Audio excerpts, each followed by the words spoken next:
Before we get started today, I have a quick ask of you. A podcast growth mainly comes from word of mouth. Your recommendations to others is the best way to grow any podcast. And here's my ask today. If you're enjoying any of these episodes, or if there's any story that touched you, if you wouldn't mind, can you share it with a friend or on your social media feeds? Today, I'm going to tell a story of my favorite mare, Tari, how she conceived and eventually gave birth to her first full prairie rose. And I have a feeling you're going to love it. And if Tari's story resonates with you today, if you don't mind just sharing it with somebody, it will mean the world to me. Thank you.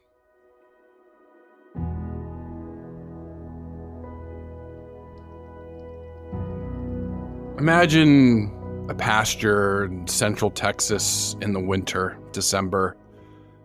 It's a balmy 40 degrees, slight chill on the wind coming from the north.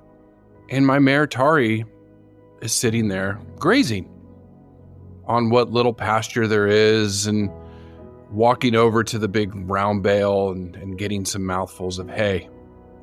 What Tari doesn't know when she was born, in her ovaries, are all the eggs, or what we call ovum or oocytes, that she will ever need in her life to produce offspring.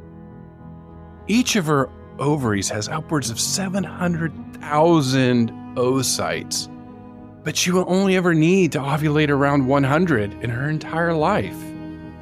But you know what? Tari doesn't care right now. Her body doesn't care right now. It's winter. And reproduction's the last thing on her mind. It's long nights. She's taking short bouts of sleep. She's focused on foraging, eating hay to feed all those microbes in her hindgut to keep her warm. And then what she doesn't know in her brain, her pineal gland, during the hours of darkness are secreting this hormone called melatonin. And it's suppressing any thought or hormone associated with reproduction. She's just focused on staying warm and maintaining her body condition the best she can. But what Tari doesn't know is that just in a few short months in the spring, all of that is going to change. And Secretariat being led, he is numbering the horse. And the horses are the best thing in the world, isn't it? So I suppose I've always loved them, really, ever since I was a little girl. Everybody's in line, and they're off. Secretariat away very well, has good position. The love. Oh, I never thought owning a horse could mean so much to me. And Secretariat now taking the lead. The madness. What kind of a horse is that? I've never seen a horse like that before. Lightning now. He is moving like a tremendous machine. Their story. Mustang is more involved in the early development of this breed than I thought they were, but they were. Secretariat has opened a 22-length lead. He is going to be the Triple Crown winner. Welcome to Mad About Horses.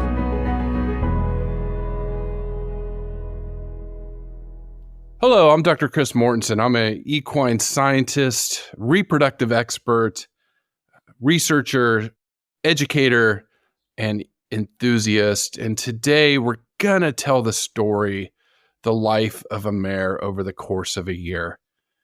Specifically, I'm going to tell the story of Tari through her eyes, as she will end up getting pregnant with her first foal, a filly named Prairie Rose. And we're going to talk about what makes Tari and other mares so special and what makes them tick. Insights into reproduction, why they behave the way they do. And I also would like you to stay tuned because there is some critical information for any horse owner that works with mares. There are certain feeds or hormone supplements that we give horses that can be hazardous to your health, especially for women. So stay tuned for that information. And then just a warning, we'll be using some reproductive anatomical terms in this podcast. I just want you to be aware of that. The mare. Female horses are incredible athletes. Told the story of Zenyatta. Have yet to tell the story of Ruffian. probably the top female thoroughbred racehorse ever to exist. And then you have top competitors today like Azur. She's a Belgian warmblood, one of the top show jumping horses in the world. Or Delara, one of the top dressage mares in the world. And then don't forget the mothers, the ones producing champion after champion. One of the top producing mares in the world is Durlichin du Meuse, a Belgian warmblood who has produced some incredible horses. Being a mother is probably one of their most important jobs. And that is the basis for what we're going to talk a little bit about today. Now, anybody listening understands there's differences in physiology, male and female horses. Males, you have your stallions intact. They have their testicles. Geldings, they're castrated, testicles removed, which are producing the testosterone that makes stallions a little bit more aggressive, right? So that's why we geld them to take away that testosterone. But really today, the story is about the mare. How does their physiology impact our ability to manage them? Because one thing we're going to talk about today is horses are seasonal breeders, and I'm going to explain that in more detail. But this definitely has dramatic impacts on our ability to ride and compete with mares. In certain parts of the year, mares experience what we call estrus, or heat, a heat cycle, and they can be a little bit difficult to manage during those few days. They can be very distracted going to a horse show. So competing at show jumping, eventing, dressage, barrel racing. When a mare's in heat, they may not mentally be ready because their physiology is dictating something else to them that they can't control. So that leads into things like using artificial hormones to suppress them during those estrus periods. So we're going to talk about all this today. And horse reproduction is going back to my own career and getting my bachelor's degree in pre-veterinary medicine.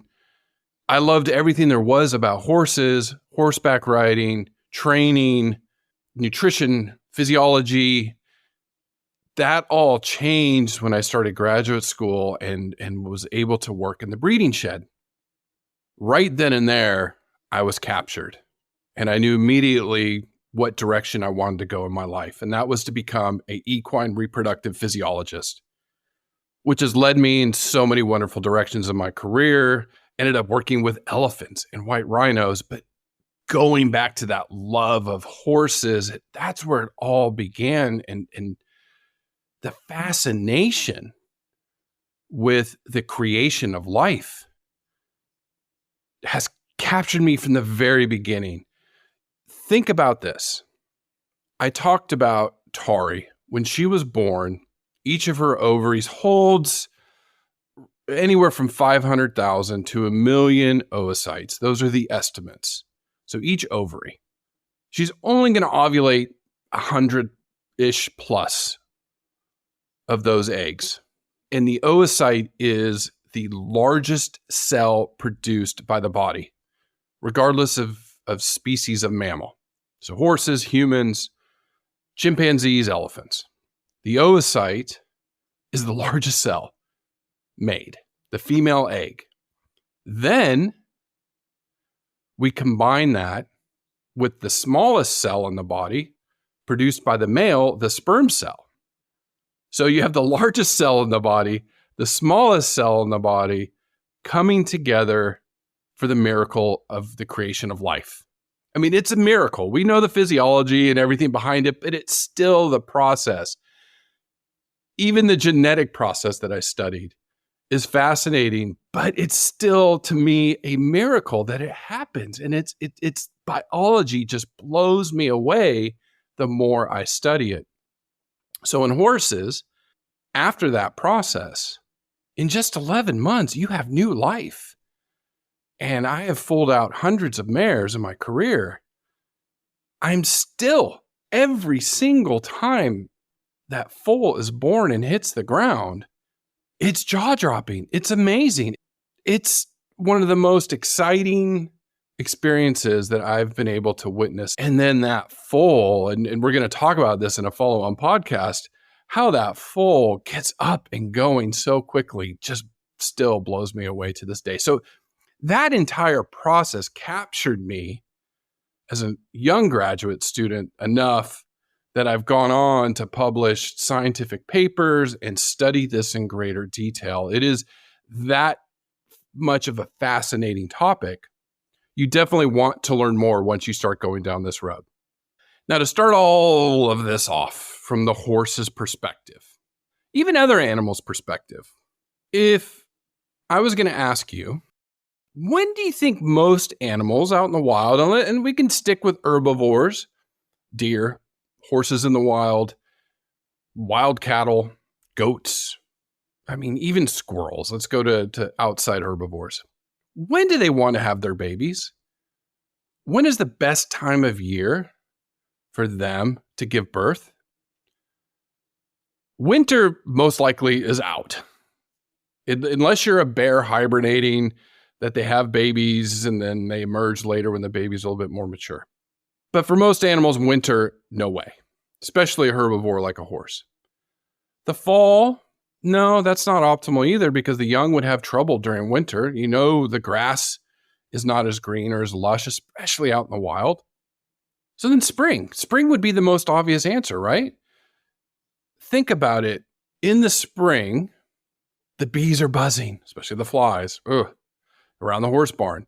The grass is greener. Birds are chirping everywhere. They're all having their babies. Most species are all going to have their babies in the spring because that's when life is emerging from winter. And so for an herbivore like a horse, spring's the best time to have a foal. And because of that, they have evolved in the last 50 plus million years to get pregnant, carry a baby for 11 months, and give birth when there's lush forage, because that mare needs to produce milk to feed that baby, right? So it's a nutritionally demanding cycle for the mare, and you want to ensure she has optimum nutrition, which is in the spring out in the wild. So if we take Tari, imagine again her back in the winter, grazing on more hay than anything, but nibbling a little bit of grass, staying warm, long nights, and physiologically what is going on is during those hours of darkness, the pineal gland, this is in us too, secretes melatonin. Now, if you don't know what melatonin is, it's one of those things that makes us sleepy. It makes us tired from humans' perspective. It's secreted during hours of darkness. It's one of the things that helps us fall asleep. Well, in a reproductive sense, in the horse, melatonin suppresses reproduction. It's suppressing the reproductive hormones, so everything is shut down. Mares are not cycling. They don't have an estrus cycle. Stallions, their libidos are down. They're not as interested in breeding mares. And it's just a quiet time in the breeding shed for anybody that's been around horses. And it's the winter, we're preparing for foaling season, right? Or we're getting ready for breeding season. Now, from Tari's perspective, as the days get longer, more sunlight, as that melatonin starts to lessen, so less and less of it during the nighttime hours, her brain reproductively starts to wake up from its winter slumber. You can always call it like that. And there is a hormone called GnRH, which is gonadotropin releasing hormone, that starts to pulse just a little bit. Pulse. Pulse. Pulse. And really, it's over like hours. It's not seconds. But it starts to pulse a little bit. And then that carries down very short down to her pituitary gland, which is near this brain center, control center.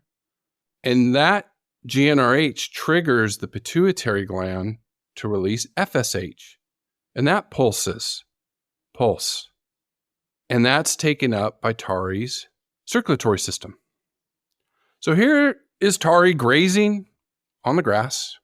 Spring, things are getting a little bit greener, still eating a lot more hay. But she's out there. The days are warming up 50, 60 degrees Fahrenheit, 12 to 15 Celsius. It's getting warmer, longer days.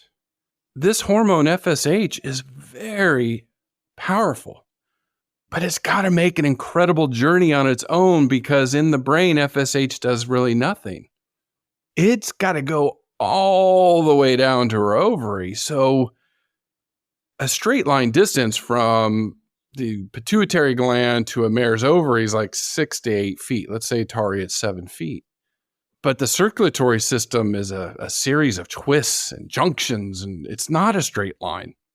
If you laid out the human circulatory system from end to end, so every blood vessel, it would stretch 60,000 miles. I don't know how many times that is around the earth. So this hormone, and horses are 3 to 4 times as big. So it's got a far way to go, this little tiny molecule, but it's so powerful because when it gets to Tari's ovary, it starts to trigger some changes. And she starts to develop what we call follicles. Now, let's say Tari, let's just make it an even number for discussion purposes.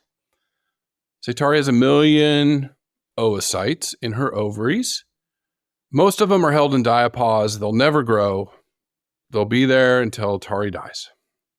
But a handful, 10, are triggered and they start to grow. And their cells around this egg or oocyte that Tari has starts to double, and then those cells double, and it starts to grow into this follicle. Well, what that does and what the follicle starts to produce is the hormone estrogen. Most everybody listening knows what estrogen is. That's the primary hormone for women that helps dictate their cycle. Same thing for horses. So estrogen starts to be produced by these follicles, which is then picked up by the blood and carries all the way those thousands of miles or kilometers back to Tari's brain. So she's out there grazing or eating some hay, and she's like, I haven't felt this in a while. And she's tingling a little bit. Nah. Just not yet. Not yet. And this is the transition period. This is a period in mares in early spring, late winter, depending on where you live in the world, where mares have erratic estrus cycles. So one day they seem like they're in heat. The next day they're completely out of heat. They have no interest. They're back to doing what they do day to day. Days in heat, wow, find me a stallion. And it's very erratic, and it's not a good time. That's not when you want to breed them, when they have erratic cycles, because they won't be able to conceive and maintain a pregnancy. So this spring transition is due to them being seasonal breeders. Now, I said horses' gestation, the length of their pregnancy is 11 months, 330 days on average. Some variance in there. Some mares give birth at 320 days. Some take longer, up to 380 days. On average, you're looking 330 to 340. I've only worked with one mare that went 12 months, 366, 67 days. It was an abnormal. Wow, I've never seen this before. And then that's dealing with hundreds of mares. But they can go longer. They can. It's very rare. Now, mares giving birth in the spring, it's because they transition from pregnancy to lactation. And whenever I talk nutrition or teach nutrition, lactation is one of the most demanding times in any horse's life when mares are lactating. It's up there with intense exercise. A lot of nutritional demands being placed on the mare. And so that's why they want their babies in spring, so they can support that lactation. Now, as that melatonin gets less and less, as the days get longer and longer, so you have less of suppression of GnRH in that brain center, generally in the northern hemisphere, The breeding season for horses starts about mid-April and can run to mid-September. Hours of daylight are going to dictate this. Now, in the southern hemisphere, that is reversed. When it's spring, summer in the northern hemisphere, it's fall or autumn and winter in the southern hemisphere. But we'll stick to the northern hemisphere. It's a lot easier to explain this. Now, it may be April to September, but if I say go up to Alaska or northern Canada, that breeding season is going to be a lot shorter. Their days get shorter sooner. So South Florida is going to have a longer breeding season than, say, the northern United States or up into Canada. Now, we left Tari in transition. In her first full estrus cycle, that FSH is feeding down from the pituitary to her ovaries. The estrogen is feeding back up to her brain and then also impacting her reproductive system. And it starts to also dictate this other hormone called LH, or luteinizing hormone. And that's what causes her to ovulate or release an egg from her ovary. So you have this feedback mechanism. Once she ovulates, then it transitions to seeing if she's pregnant, which we'll talk about in a minute. But it builds up in intensity. It's, you have an FSH pulse. Then when you get an LH, ovulation. So it builds up in intensity. And the reason I'm saying this and the reason I'm talking about this is because that build-up intensity means she's releasing more estrogens, and that impacts her behavior. It impacts her ability, and the best way to summarize this, her ability to focus, her ability to go into an arena and compete, or even get in a trailer. Because that estrogen peak is so intense for her that it really makes it difficult for her to focus on other things. Because her biology is telling her, I don't want to go jump something. I need to get pregnant. My body's telling me. Her biological clock is telling her. And it can make the mares cranky. But the good news is the estrus cycle in horses is 21 days.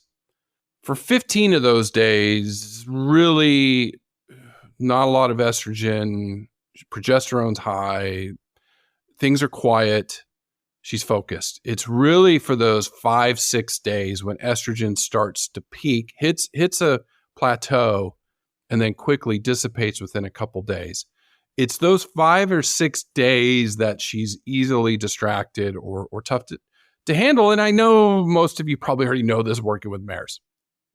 Just giving you the physiology. Now, her estrus behavior is absolutely normal for her. And it is normal for her not to eat as much. She won't be as hungry. She's very sensitive to touch. So even any training cues, or when you try to saddle her, she might pin her ears back where normally she doesn't. Her face might grimace. We were talking about that, the grimace scale. She just seems a little irritable sometimes. Or if she sees a stallion or anywhere near, maybe even a gelding, she may do some of this estrus behavior where she's neighing or whinnying more. She'll raise her tail, and what we say, her vulva will wink and urinate a little bit. She's really interested in stallions. It's, that's her physiology dictating it. And so I think we really need to be really understanding of that, because I think some people don't understand, why is my mare acting so weird? And, you just have to realize that's part of it. Now, those other 15 days I talked about, you have an ovulation. Now it's a time of quiet. Shh. Her reproductive system is quiet and there's nothing going on, because this is a time where if she was bred, where you need time for pregnancy to be recognized. So for that 2 weeks between 14, 15 days between estrogen peaks, if she's pregnant, she won't recycle. And progesterone, for many women that are listening, understand progesterone. That is a critical pregnancy maintenance hormone. If there is no pregnancy recognition, then she'll recycle. Her ovaries will become more active again. That GnRH starts pulsing, FSH starts pulsing, starts producing estrogen, that LH surge to ovulation. And she does this over and over and over until she's pregnant, or the end of the breeding season, that melatonin, she'll transition out. So again, an erratic cycle going into fall, winter, and she'll transition out when melatonin gets to a level that it suppresses GnRH enough that she doesn't cycle until the following year. Now, going back to that estrus behavior, this is probably the most critical part of the podcast. If you take away anything, female or even males, this is it. Big warning. Everybody needs to know this. And every time I taught reproduction, doesn't matter the species, I would talk about using things like Regumate, a synthetic hormone, or what we call a trenogist, that suppresses estrus behavior in mares. Regumate is the most commonly available around the world that is orally dosed or orally fed to horses. Now, why is it so critical you need to know this? Because you don't ever want to get this on your skin, especially for women. Even men have to be careful with it because it can have some impacts. But for women, really the worst is it can cause early menopause in very young women. It also is reported that women that have gotten it on their skin have severe menstrual cramping. In fact, last year, the FDA in the United States worked with Merck Animal Health to update the labeling of these products because there have been reported of so many adverse effects on women. So this is a drug, it's like a progesterone, and the skin, our skin, is an organ and it absorbs chemicals relatively easily. So if you get it in your skin, you will absorb it into your bloodstream. This is why you need to be very, very, very careful. And men, for your sisters, your daughters, your partners, any of your female friends, if they're using Regumate, be very, very cautious. I always tell everybody, use gloves anytime you get near that product. It's just not worth the risks. The FDA did talk about adverse effects reported in 137 different people. 115 were women, 22 were men.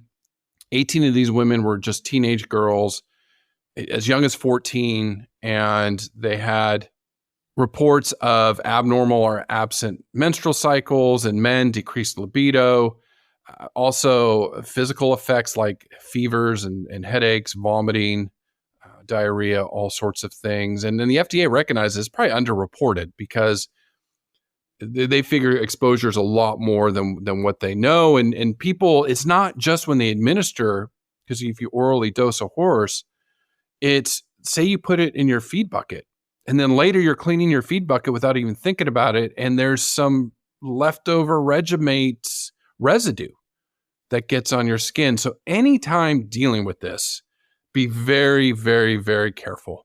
And I've been passionate about this for 20 years. When I learned of a friend who had early menopause in her 20s because she was feeding Regumate and didn't realize getting it on her skin would cause her so many issues. So why we use it though?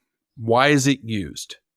Because we do compete with mares year round. Not every mare is a brood mare. Most mares are out there competing or riding horses. And if you feed them Regumate during this estrus period when that estrogen is peaking, it will suppress that behavior. A lot of people will use Regumate when they plan on going to shows. They can feed it up to 15 days. This isn't something you want to give long-term over the breeding season. But for example, if you had a show on a weekend, you could start feeding it earlier in the week. If you track her cycle, knowing that she's probably going to be in estrus and you want her to focus on the horse show. So people do use that. It's also a great product that we use in the breeding shed to help mares through transition. If we're doing embryo transfer and we need to sync mares, we use Regumate. It's got a lot of great use. That's why it's still used a lot today. But again, use it cautiously. Back to Tari. Late May. Tari's cycling normally. Her reproductive system, which I'm going to explain here in a second, her reproductive system is in perfect health. And just to explain how the mare reproductive system differs from, say, other species, starting on the outside, the vulva going into the vagina. The vagina of a mare is 6 to 8 inches or up to 20 centimeters long, leading up to the cervix. Now, the cervix is interesting in horses. It's different than other livestock species. It is a muscular type cervix, and it makes artificially inseminating horses really, really easy, something that I used to teach my undergraduates all the time, teach them to go in and artificially inseminate mares. When that estrogen is high, so with Tari, her cervix is going to be open and loose. So when you go in there to AI, you can feel it and realize you can easily pass a pipette through there. When progesterone is high, when everything's quiet, that cervix is shut tight. And then when she's pregnant, that cervix is shut down for business. It's shut super, super tight to protect that fetus. But very interesting, the mare, how it differs from other species where, like cattle, they have cartilaginous rings. It's trickier to artificially inseminate a cow versus a horse. So going into the uterine body, the horse has the main uterine body, which is 10 inches or 25 centimeters long. Then there's 2 uterine horns. Each horn is just as long as the uterine body, 10 inches, 25 centimeters. Now, horses can't carry twins. Ultra, ultra rare. There's not enough room in her uterus to safely carry twins. So it's something we don't like to see when we do ultrasound scans. Very rarely a mare can carry it to term, but those uterine horns are probably remnants from a time when they might have been litter-bearing species. Pigs, cats, other dogs, other species that have lots of offspring, they have really long uterine horns. The horse, there's 2, and they're short. That leads up to the oviduct, 2 oviducts because 2 ovaries. Oviducts in horses is actually the longest in any known domestic species. Again, 10 inches or 25 centimeters long. So they're all pretty similar in length. And this is where the site of fertilization happens, where the sperm cell has to swim all the way up there to meet the egg to make the miracle of life happen. So back to Tari.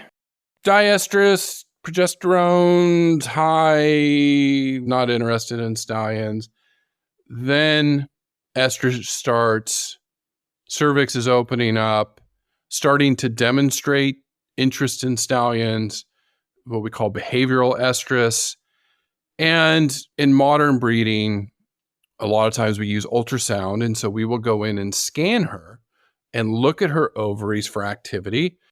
And we measure her follicles. And when she has a follicle 35 millimeters or larger, generally that's when we want to breed her. Her largest follicles are going to grow about 3 millimeters a day. And they ovulate for like a mare like Tari, 40 to 43 millimeters in size, generally. So once she hits that 35, 36 millimeter size follicle, we know she's going to ovulate probably within 24 to 48 hours. So we need to breed her if we want her to have a baby. Now again, largest cell in the body coming out of the ovary, smallest cell in the body, the sperm cell, has to make one of the most incredible journeys I've ever learned or seen in nature. Because just the distance from the cervix of the mare up to the oviducts is roughly 24 inches or 60 centimeters. And you're talking this microscopic cell has to swim that journey the whole time the mare's trying to kill it. And to be honest, the mare does not want any foreign cells in her body. Her immune system is fighting off everything all the time, and that little sperm cell has to make that journey. But they do it, and they do it within 4 hours after breeding. We know, doing the research, that there are viable sperm cells up in the oviducts within 4 hours, and they can last upwards of 5 days in the oviducts. Horse breeding it's a timing thing. Once the egg's ovulated with the mare, it has about an 8-hour window where it can be fertilized. So you need to make sure the sperm cells are up there when she does ovulate. So when that oocyte does come down, you have a greater chance of pregnancy. So timing's everything in horse breeding. But back to Tari, when we first bred her back in the day, this is like 20-ish years ago in the breeding shed. We used artificial insemination, which is we can use in quarter horses. And we physically deposit the stallion's sperm cells into her uterus. So we bypass the cervix and go right at the base of the uterine body. We always recommend 500 million motile sperm cells, and stallions can produce anywhere from 4 billion. I've seen upwards of 50 billion sperm cells, viable sperm cells. Generally, 500 million is the breeding dose. And then we let Tari go back to her pasture, and she's in heat, and she's probably neighing at the stallion as she's gone by. We teased her earlier to make sure she was in heat and all the things that we do. And she's going to eat a little bit. But after ovulation, her ovaries start producing progesterone. Things quiet down. She's not interested in stallions, and now it's a waiting game. But little did she know, overnight she ovulated. The stallion sperm cell fused with her oocyte, and her daughter, who will go on to be known as Prairie Rose, was just conceived. The miracle of life has just begun. And Prairie Rose is just a single cell embryo right now, but she's up in her mom, Tari's oviduct. And within 24 hours, she's in 2 cells, and 4 cells, and 16. Each cell's replicating, 32, 64, thousands of cells, eventually millions, billions, even trillions of cells once they're adults. But you know what Tari's doing right now? What's she doing? Progesterone's high. She's just eating. She's relaxing, enjoying the sun on her dun-colored back. That's what she does. She just eats, and 5 days later after conception, Prairie Rose is doing all the work right now. Mom's just quiet, which is good. We're not exercising her. We're not riding her. That was actually my PhD work, showing that exercise was detrimental to reproduction. That's another talk for another day. Prairie Rose is now an early embryo at day 5. She's a group of cells in a sphere.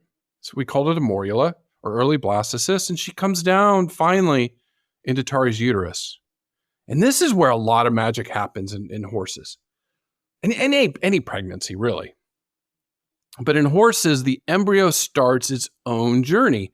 So it starts to migrate down the uterine horn, into Tari's uterine body, back up the other horn, down back into the uterine body, and up the other horn again. And they do this circuit in about 2 hours. All the while, the embryo is signaling, Mom, I'm here. Tari, I'm here. Prairie Rose is saying, Tari, please, Mom, don't recycle. You're pregnant. And Tari's just eating. Okay. But that pregnancy recognition is critical so she doesn't recycle. And that cervix stays closed. Now, horses are a lot different than humans and other species. The embryo does not burrow into the uterine wall. By about day 15, day 16, this embryo is now a blastocyst. It's big. It gets stuck at that uterine horn and uterine body position. It's so big now, but it just gets stuck and it can't migrate anymore. And it gets to a point at the base of the uterine horn, we call it fixation. And now that's where the embryo is going to start growing. Now I'm going to let you into a little secret. It's one of the most fascinating facts about reproduction that still blows me away today. And for horses, this happens around between day 30 and day 40 of pregnancy. With us, it happens earlier on, and it's known as a pregnancy paradox. To explain this, our immune systems are designed to fight off any foreign cells, foreign DNA. That's what keeps us healthy. That's what keeps us going.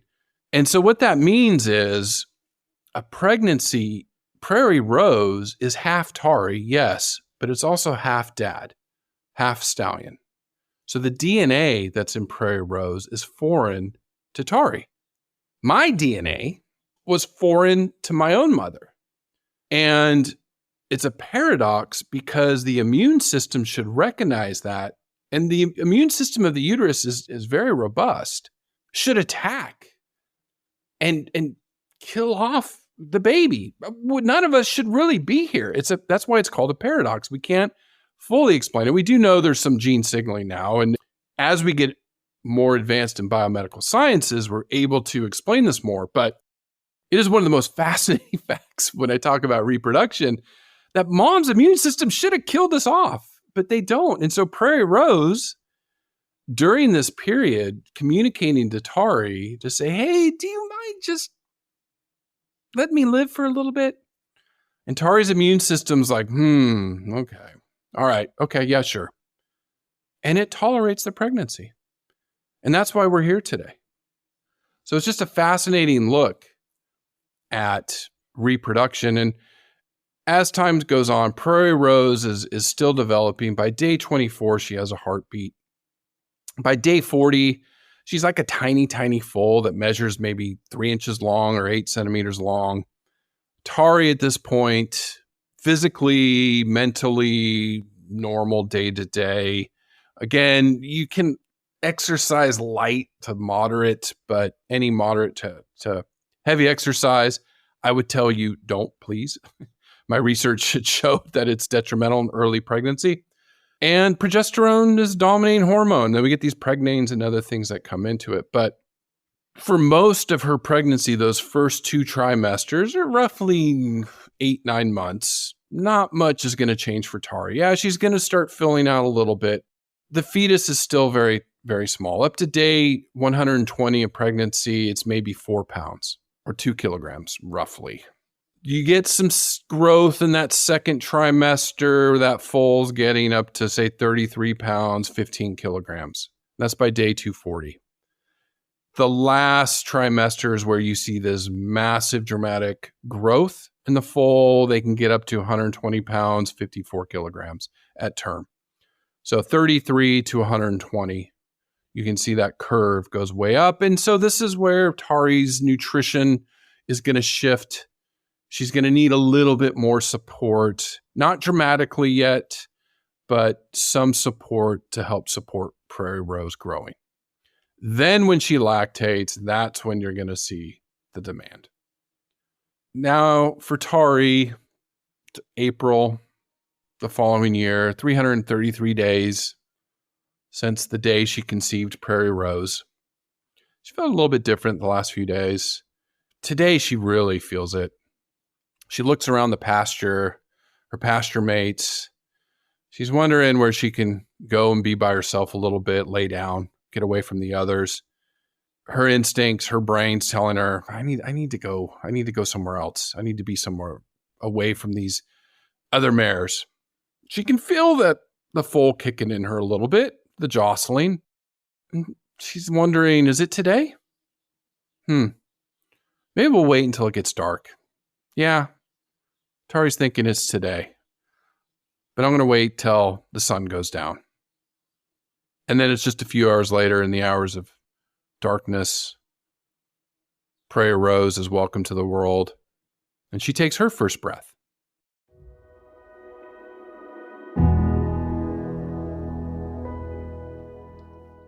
I love everything about horses. I